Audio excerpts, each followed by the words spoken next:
Okay, what it is, you guys. It is your girl Cadillac. Yes, I'm Cadillac Dixon. I'm the Drama Life Prison Wife. I'm the legally blind artist that is rapping and painting for justice. Hoping! Because you got to hold your breath for justice. To see justice before all fades to black. Yes, his your girl Cadillac. Anyways, we are coming through today, October the 18th, 2024. I'm coming through with just a couple of hours before I have to be to work. Oh, is there something on my eye? I hope not. But coming through just a few hours before going to work. And I just had to do a story, another story of another wrongful conviction. Y'all know how y'all come through my comments.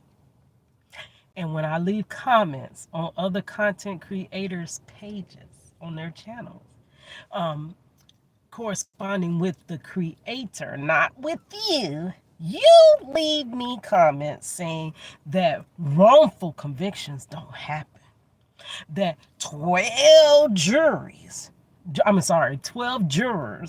didn't find you guilty just to be mean. And he probably did it, and all of this and all of that. Y'all tell me how there's no way you can be wrongfully convicted. That the court had to have gotten it right because we have this blind faith. Why we can't have this blind faith in God? Like literally the faith that we have in this system, why we can't have it in God like that, y'all? But they have this blind faith towards the system that they can never get it wrong, right? And the system knows that. So they play on that because people will never believe we could get it wrong if we intentionally get it wrong. We won't be checked because people don't, they have this blind faith in us, right? So they got it wrong again. Again, girl, like for real, again. Are you kidding me? Look, I have been talking about wrongful convictions for over 2 decades. Now, that's how long I have been researching and talking about them. But they've been going on for a long time to go back years and probably centuries. It's many people that were outed due to a wrongful conviction or spent their lives in prisons due to wrongful convictions. And guess what? There's more behind the bars that we don't know about their stories yet, right? But I'm going to do whatever in my power to further the stories of people that I come across because there are so many that it really seems like today in this day and age, which this doesn't make sense. The remedy to justice, to receiving justice, is supposed to be through the court system, right? That is your avenue. And the courts knew that these are humans that we're placing in these positions, so human error does come to play. So there were things that could catch that human error, such as appeals, such as other motions filed and stuff like that. But yet, still, those things don't catch it, and it tends to be because the higher court just sides with the lower court. I honestly, personally, my opinion, they don't really look at that stuff. They feel like, oh, a court ordered this, so they must be right. They got the same blind faith, or they know what's going on and they're not going to check their colleague. Like, for real, that's my colleague. um and it just stays in place, right? So it really looks like the only remedy is to break the story in the media. That's what I was told by the head of the ACLU. That yes, it looks like my husband got a raw deal and he was wrongfully convicted and railroaded, but it's really nothing you can do. It has been too long. his case is too old. This is what I was told back in, it was before 2020. It was a long time ago. So I mean, his case had been over 11 to 15 years, somewhere within that realm is when I think I got in contact with him. So it was about 11 to 15 years old case, right? And when you start to get into 10 years, they're starting to tell you, hey, the case is too old. There's nothing we can do. All of your everything. Wow. Now this is crazy. I literally had Robert Robertson's, um, my God. I literally had his petition up on my thing ready to chat, and this just, it just scrolled over literally without me even touching it because I'm talking to y'all. This is Marcellus Williams, another man that was wrongfully incarcerated for decades. So they already took his life in that manner, but then they wrongfully deleted him a couple of weeks ago, September 24th. Almost a month. Oh my gosh, time has flown. Time has flown. My goodness. I didn't realize it was that close to October 24th. So it's almost been a good month. Wrongfully deleted him. And that's another thing that kind of got me. I'm sorry, I'm getting sidetracked, but that got me like worried about Robert Robertson, because I'm like, literally, they just, it almost like Marcellus Williams' case and him having that much backing, which is what usually is lacking. That's what I was trying to say before, you know, before I got sidetracked a little bit, but it's a good sidetrack. They tell you the only way is to break it in the media. That is it. For public eyes to see it, for it to be exposed, for it to be in front of everybody, and then the public make the opinion. And in Marcellus' case, the public made the opinion, but the court did whatever the jail it wanted to do. Which I do pray that that family still fights for his exoneration. I know that's going to be hard. It's going to be hard, but we cannot let his life be in vain. I know when it's going to be a while before they, you know, but a lot of times that passion to get justice for your loved one will fuel you to doing what you have to do, even when it's hard. But Marcellus Williams still needs to be exonerated post mortem. He still needs to be exonerated because they need to see what they've done to him and what we allowed to happen because we were asleep and our eyes were closed. And if our eyes weren't closed, we were covering our eyes because we didn't want to see it. Right? So his case kind of took a lot of hope and was like, snuffed it out. And it's like, well, what's the hope for the rest of us then? If you can get this far and they still just, you know, but it got down to the wire with Robert Robertson. And they say 2 minutes. Justice should not take that long. 2 minutes before his deletion, they stayed his day of deletion. But we're not out the woods with his story. That's like that's a pause, which they should have done the same thing in Marcellus Williams' case. My God, I just feel you just don't know what it is. Some stories that change your entire life. I'm gonna tell you, for me, a story that changed my life for real was Trayvon Martin case. That story, whew, oh my God, that story changed my life. Luckily, I didn't put Don't Disturb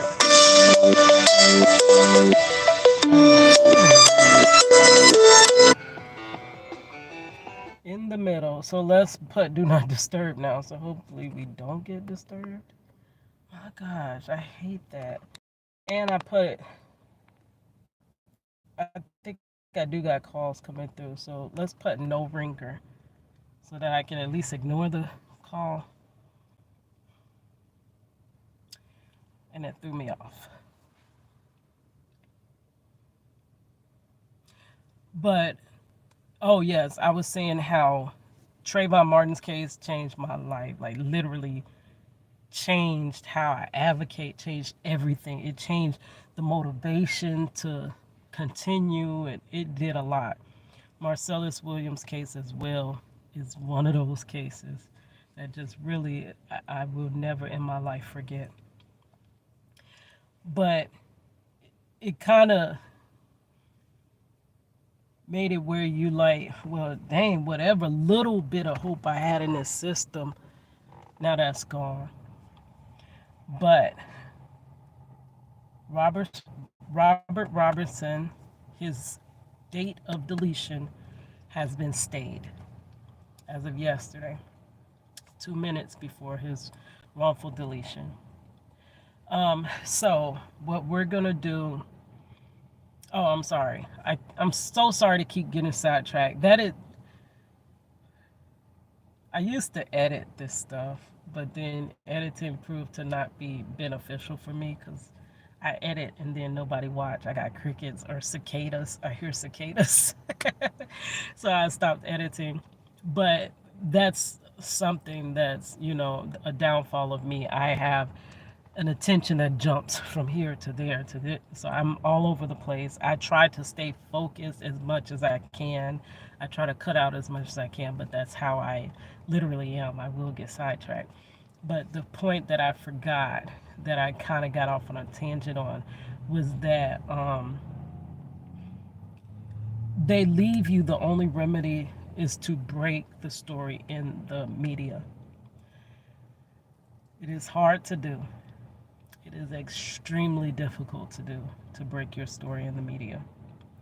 Number one, because media is not looking for those type of stories. I've been told that the media, the news, only want to hear what is new. That's what I was told by my local news station. We don't want no old story of your old husband that was wrongfully convicted way back when. We don't want to hear that. We want new stories.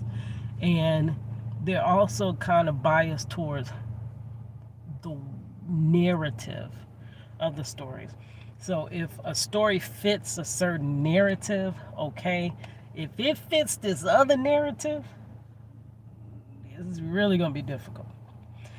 So odds are stacked up against somebody trying to break a wrongful conviction in the media, but it leaves that is our only way. Now, we have media that now, since my husband's been wrongfully convicted, things have shifted, and Marcellus Williams was wrongfully convicted, and Robert Robertson, all within the same realm of time. So this is late 90s, early 2000s of these wrongful convictions. So that's showing you a lot of things that we need to go back to that era and before and see, like, let's start looking into things because we can't keep deleting innocent people. We can't keep taking innocent people from their families and just keeping them for decades and then wondering why their family structure is messed up, wondering why they're still in poverty, wondering why they haven't excelled, wondering why their sons are out in the streets, wondering why their daughters are getting into relationships and ABUSEIVE, those type of relationships, wondering all of that when we broke your family to begin with, and now we wonder why you can't get it together. We need to stop that. There's more that are in there. We need to seek them out and bring them home and change these ways that we do that keep giving us these bad results. Any other, it doesn't matter what else, they will reform it. They reform ways that you do it's even been certain industries that they used to do things a certain way, but it's been reformed, and now they have to do it this way because it's safer, and it's different protocols. Things have changed. We have different technologies. Why is the justice system so stuck in the past if it's not working? And you can see that it's not working because look around your community. Do you feel more safe? Like, so for the one or two that get their stories in this media, know there's probably thousands that never will be heard. So that's what I do. I read petitions, I read stories, I listen when loved ones are crying or advocating, and I repost, I share, I do whatever I can to try to make these stories because I know they're hard to break. Can't break my husband's story. So I know firsthand how hard they are to break. And I don't want it to be like that for the next person. So let's get into reading the petition. I gotta get back because it literally just clicked off. That is crazy. Okay, so we are on change.org. I will put the petition link in the description box. Go check out his petition, but I'm going to read it to you just in case you can't click a little button. You know, it's going to take 2 seconds of your life. You can't click the button. You can't take 5 minutes to read this man's story, which you could help save his life. So I'm going to read it to you, right? Okay. Let me zoom in. I'm legally blind and can't hardly see this. Okay, there we go. Zoom. Come on. Okay. Save Robert Robertson. Why this petition matters. It was started by Apple Kiwi. Okay, Robert Robertson has been sentenced to deletion by the state of Texas for a crime that never occurred. I'm going to stop right there. A lot of people are sentenced for crimes that did not happen. I'm so sorry. I'm sorry to do this, but this is the whole purpose of my platform as well. My husband is wrongfully incarcerated, convicted, and sentenced to 40 years. I used to think that was horrible. But now seeing what other people deal with, I know that we didn't get the lightest, but we didn't get the heaviest. But my husband's been incarcerated wrongfully for 40 years for a crime that never happened. It was a fabricated crime written up by officers. So you can be accused and convicted. And the thing is, when you're convicted, you think there should be some evidence that convicted you. There don't be no evidence. That's a lot of times why there's a lack of evidence, because you have to go back to question, did this really happen? Like, where's the evidence of this happening, right? But I don't know, they just follow through. Once you wrongfully accused, they like to follow through to completion, to conviction. Okay, state of Texas for a crime that never occurred. There is medical and scientific proof that his daughter Nikki, DIED, of natural causes, not from any inflicted injury, let alone a homicide. But Robert still got sentenced to DEATH. Now, can you imagine losing, I don't even want to imagine that, but losing a child? Actually, I have seen a child pass.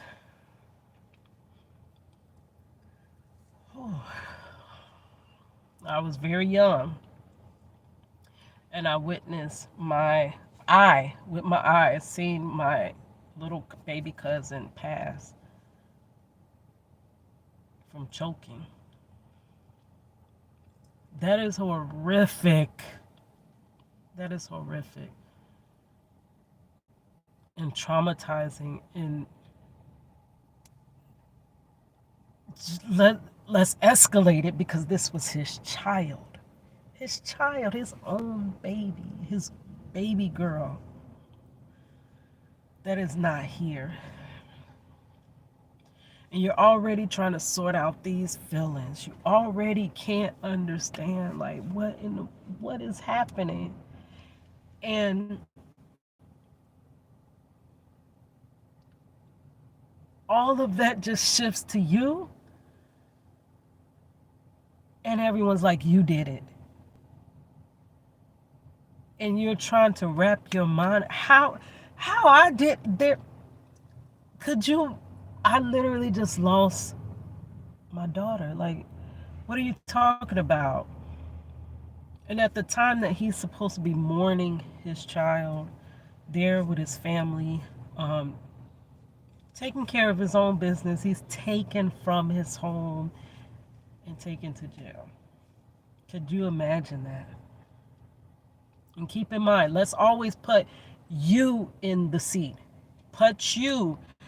This is where we really need empathy. Empathy. This world lacks empathy. We can see the most horrible things happen to others and be okay with it because it's not happening to us. But if it happens to someone else, guess what? It really is happening to us. It's happening to you if it happened to that person. Because it could easily, y'all, it's just the switch of it could be you. It's just grace of God, it wasn't you, but it could honestly be you. So if we have more empathy, so we need to step into his seat and imagine this through his eyes. Your baby girl. And you are arrested. And you know you did nothing to your daughter.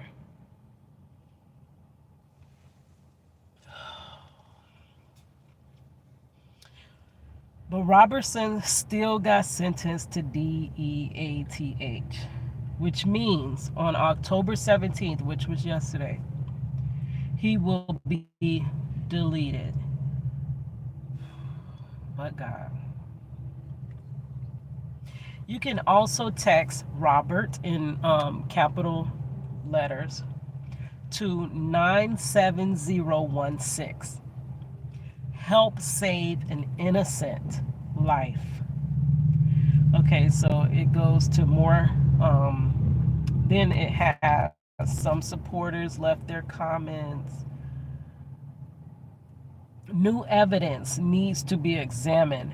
The D penalty does have its place, but we need to make sure the state gets it right.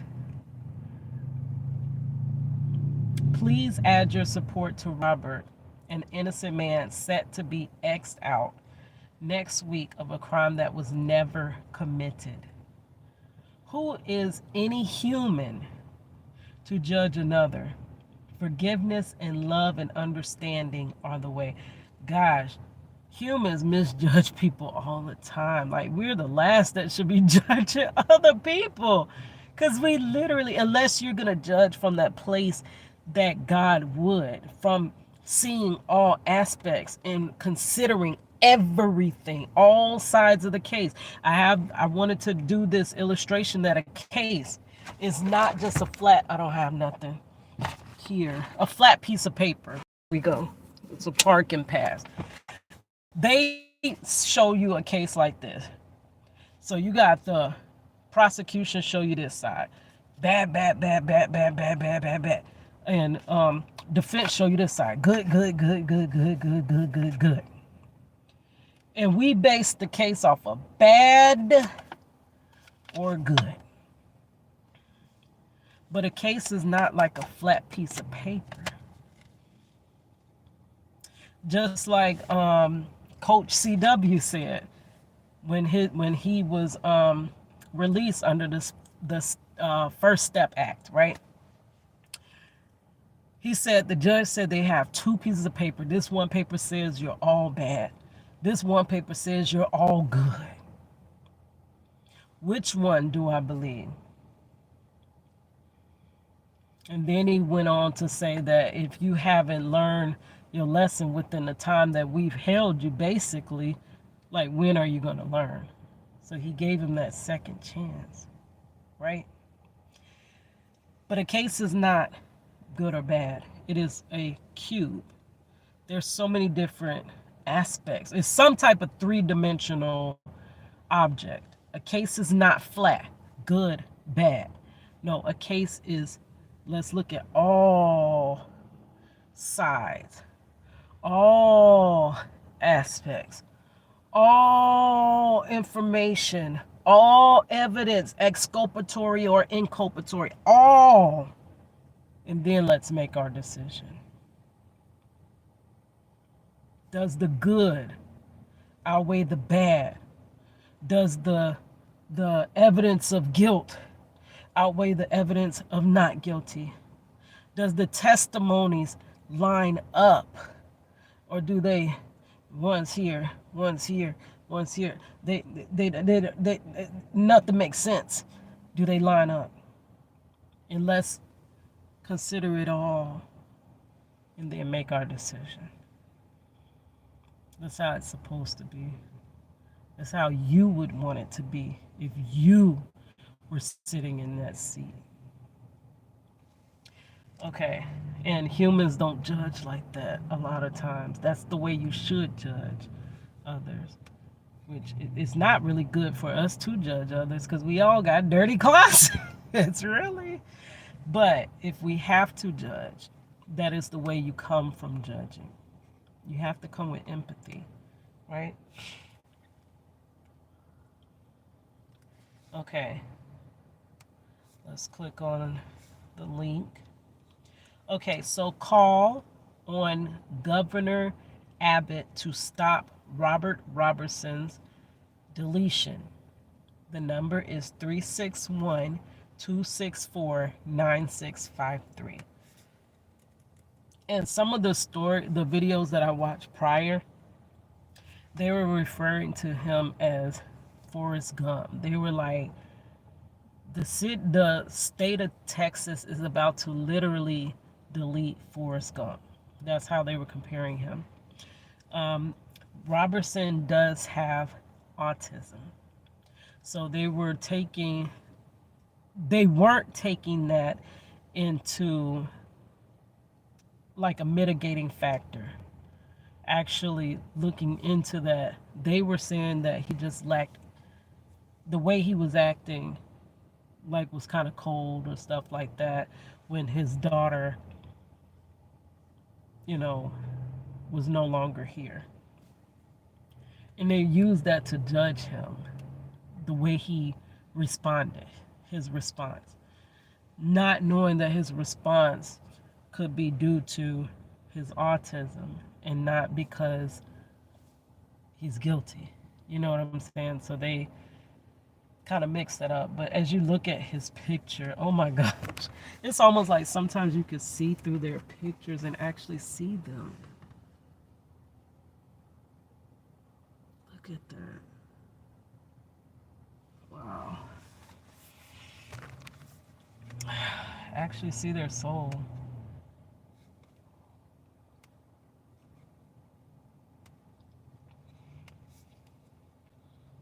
On October 17th, Robert Robertson could be the first person in the U.S. deleted based on the discredited shaken baby syndrome hypothesis. So even that title makes me think, like, why would he be the first? Like, shaken baby syndrome, we've heard about that way back. I used to raise my had to raise my little sisters and stuff, and you always knew about, oh, you can't play too rough with a baby. You can't just be throwing them up and catching them or doing this or doing that because they can get shaken baby syndrome. We've always been told that. And so if it's been around for that long, why would he be the first that's on D-roll? So there had to have been other babies that passed from shaken baby syndrome, but the person was not placed on D roll. So what made this story, what made that judge, that jury, that prosecutor, that all the people handling this case decide this is worth deletion?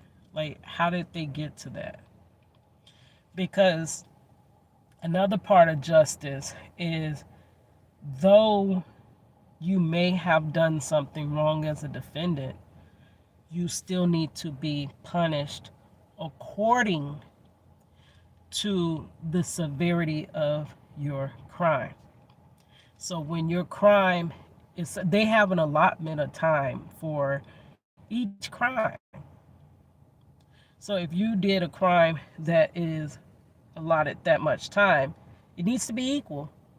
It's not you do something here and then you barely get any time, or you do a crime down here and you get way too much time.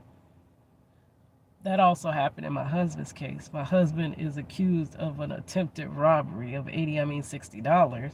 And instead of getting wrongfully being convicted and sentenced to this, he's wrongfully convicted and then sentenced up here. So crime and punishment needs to be equal.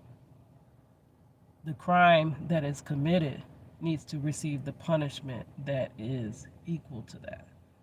That's equal justice. So why did they decide that in this one case, out of however many cases of shaken baby syndrome, this one needs to receive the D penalty?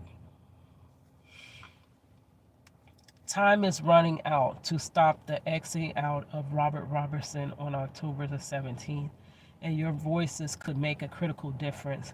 Robertson's case is riddled with scientific evidence, inaccurate and misleading medical testimony. I've researched a lot of cases, and they call that junk science. And they will get a person that has a prestigious position to testify, but then it's like their testimony is taken almost like when the officers do their testimony in the case, it's taken to be higher and more than a regular witness's case when they are just a regular witness, but their position just strategically places them higher and tells the jury that, hey, let's listen more to what they got to say than what the evidence or lack of evidence. That's really where you're supposed to be judging a case. In the evidence, lack of evidence. Everything that happens in court, that's a stage play. That is not what you're supposed to be judging it off of. You're supposed to judge the case off of the evidence or the lack of evidence. But they will bring in these professionals to try to sway you more towards listening to them, but they call it junk science. Okay, inaccurate and misleading testimony and prejudicial. Oh, girl, let me try that word again. Oh, I got it right, didn't I? prejudicial. Prejudicial treatment. This is a life that may be unjustly taken, and Governor Greg Abbott has the power to intervene. We urge Texans to call Governor Abbott and ask him to halt this deletion, ensuring that all, A-L-L, all, remember that cube or that 3D figure. Don't look at the right or wrong. Don't look at that. Look at the whole, all. That's all aspects. The fact thoroughly reviewed. Share this story far and wide. They have a couple more links, but praise God, they stayed his deletion date yesterday, 2 minutes before. But it's not over. That is that's a pause. It's a good pause, but it's a pause. We have to still fight. Keep signing his petition. Keep sharing videos, his story. I even seen Dr. Phil. Do you know earlier this year, and it blew my mind, I started seeing videos on YouTube where Dr. Phil was covering wrongful convictions. And it completely blew me. Okay, how I found that, because God opened my eyes to a lot of things when I turned 40.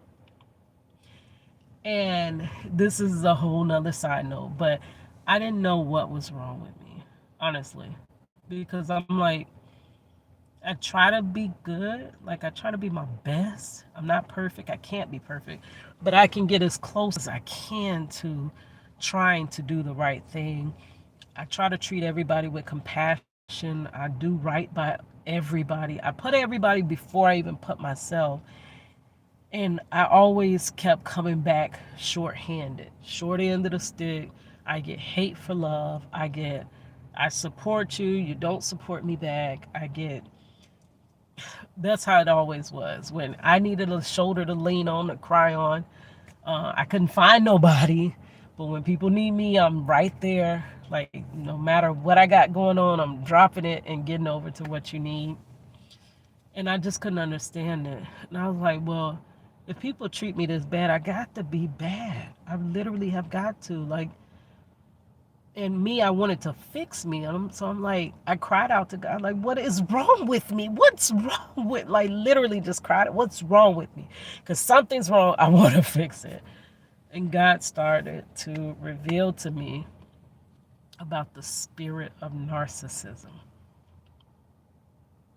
I have been attacked by that spirit in so many different ways in my life, in my relationships, in my family especially. And I started watching heavily a lot of content about narcissism. And Dr. Phil had a great video about narcissism on YouTube, right? That is a personality disorder. Like, a lot of times we don't call a thing a thing.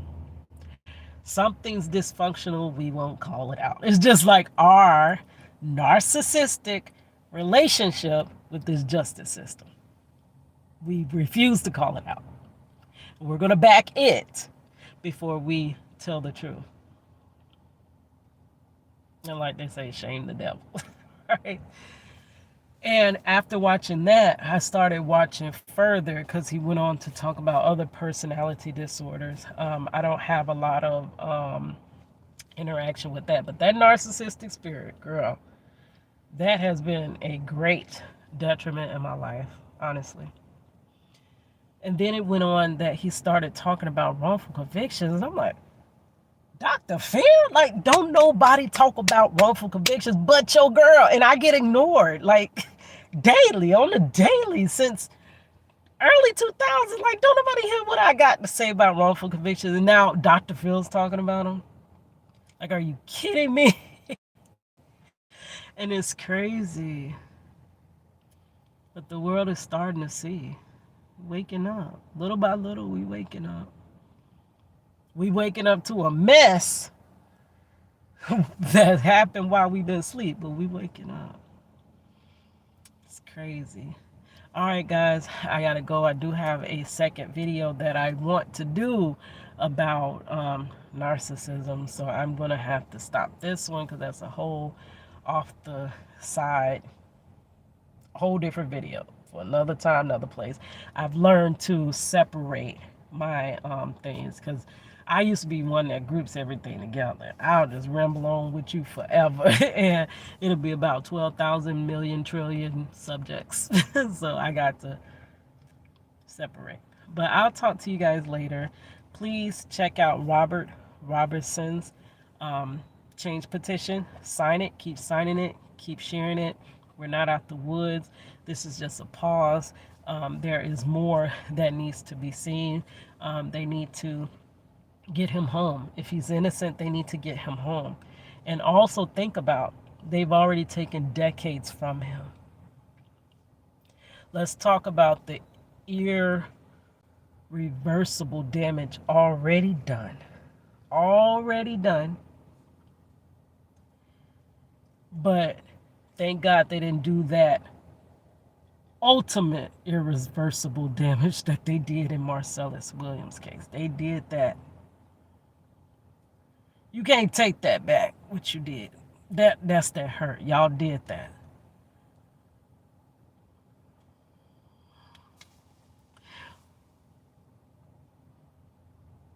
But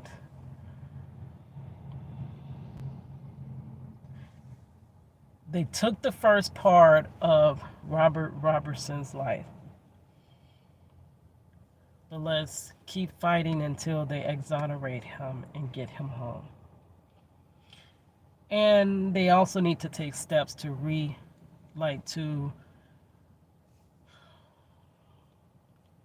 what's the word? Restore him. Because wrongful convictions break not only you, they break your family too. All right, guys. It's your girl Cadillac.